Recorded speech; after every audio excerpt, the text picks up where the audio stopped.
வணக்கம். இன்னைக்கு நாம ரொம்ப முக்கியமான ஒரு விஷயத்த பத்தி பார்க்க போறோம். உங்க 500 ரூபாய் நோட்டை பத்தி ஒரு வைரல் மெசேஜ் வந்திருக்கு. அது உண்மையா பொய்யா அலசி ஆராயலாம் வாங்க.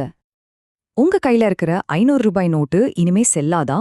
இந்த ஒரு கேள்விதான் இப்போ சோஷியல் மீடியா முழுக்க தீயா பரவிட்டு பலருக்கும் இது ஒரு பெரிய கவலையே கொடுத்திருக்கு. அதாவது கவர்மெண்ட் 500 ரூபீஸ் நோட்டை ரத்து செய்ய போறாங்களாம். இத நீங்க ஒரு யூடியூப் வீடியோல இல்லனா வாட்ஸ்அப் ஃபார்வர்ட்ல பாத்திருப்பீங்க. இத பார்த்ததும் ஐயோ இது நிஜமா இருக்குமோன்னு உங்களுக்கும் தோணியிருக்கும் இல்லையா? ஆனா இந்த வதந்தி ஏன் இவ்ளோ பேரை நம்ப வைக்குது? சும்மா யோசிச்சு பாருங்க. இதுக்கு பின்னால ஒரு காரணம் இருக்கு. அது என்னன்னு தெரிஞ்சுக்க நாம கொஞ்சம் பின்னோக்கி போகணும்.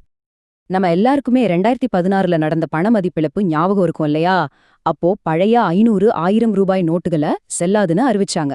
அதுக்கு பிறகுதான் புதுசா 500, 2000 ரூபாய் நோட்டுகள் புழக்கத்துக்கு வந்துச்சு. இப்போ அதே மாதிரி இந்த புது 500 ரூபாய் நோட்டை பத்தியும் ஒரு வதந்தி கிளம்பியிருக்கு.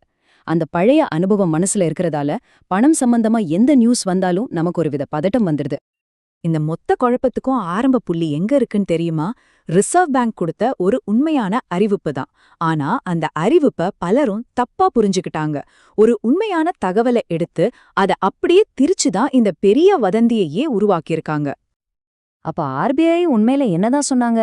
ஒன்னும் இல்ல, சின்ன நோட்டுகள், அதாவது 100, 200 ரூபாய் நோட்டுகளோட புழக்கத்தை அதிகரிக்கணும்னு சொன்னாங்க. ஏடிஎம்ல கூட இந்த நோட்டுகளை அதிகமா ஸ்டாக் பண்ண சொன்னாங்க. இதோட நோக்கம் சின்ன சின்ன பண பரிவர்த்தனைகளை எளிதாக்குறது தான். அந்தே தவிர பெரிய நோட்டுகளை தடை பண்றது அவங்க நோக்கமே இல்ல. சரி, அப்போ இந்த கிளப்பி விட்ட வதந்திக்கு பின்னால இருக்கிற அதிகாரப்பூர்வமான உண்மை என்ன? வாங்க கவர்மெண்ட் இதுக்கு என்ன சொல்லிருக்காங்கன்னு பாத்துடலாம். கட்டுக்கதையையும் உண்மையையும் பிரிச்சு பாத்துருவோம். மார்ச் 2026க்கு பிறகு 500 ரூபாய் நோட்டுகள் செல்லாது, ஏடிஎம்ல இருந்து வராது. இதுதான் அந்த வைரலான வதந்தி. இந்த ஒரு வரிதான் இத்தனை பேருக்கு டென்ஷனை கொடுத்திருக்கு. இது உண்மையா? இல்ல, இது ஒரு அப்பட்டமான பொய். கவர்மெண்ட் இது முற்றிலும் உண்மை இல்லைன்னே அதிகாரப்பூர்வமாவே சொல்லிட்டாங்க. இப்ப பாருங்க வதந்திக்கோ உண்மைக்கோ இருக்கிற வித்தியாசத்தை. வதந்தி சொல்லுது 500 ரூபாய் நோட்டு கேன்சல் ஆயிடும்னு. ஆனா உண்மை என்னன்னா 500 ரூபாய் நோட்டை கேன்சல் பண்ணவே மாட்டாங்க. வதந்தி சொல்லுது அது இனிமே சட்டப்படி செல்லாதுன்னு. ஆனா உண்மை அது முழு புழக்கத்துல இருக்கும். அது ஒரு லீகல் டெண்டர்.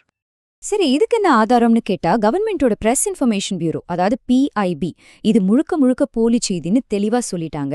இந்தியன் ரிசர்வ் பேங்க்கும் இந்த மாதிரி எந்த முடிவும் எடுக்கலன்னு சொல்லிட்டாங்க.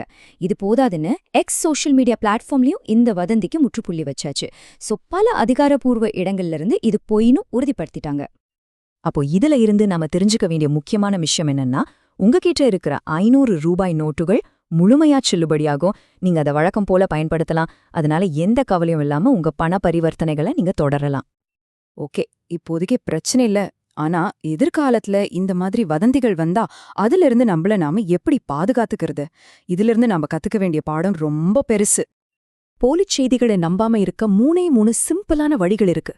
1, வெரிஃபை பண்ணுங்க. எந்த செய்தி வந்தாலும் முதல்ல RBI அல்லது கவர்மெண்ட் வெப்சைட் மாதிரி அதிகாரப்பூர்வமான இடங்கள்ல செக் பண்ணுங்க. 2வது, கேள்வி கேளுங்க.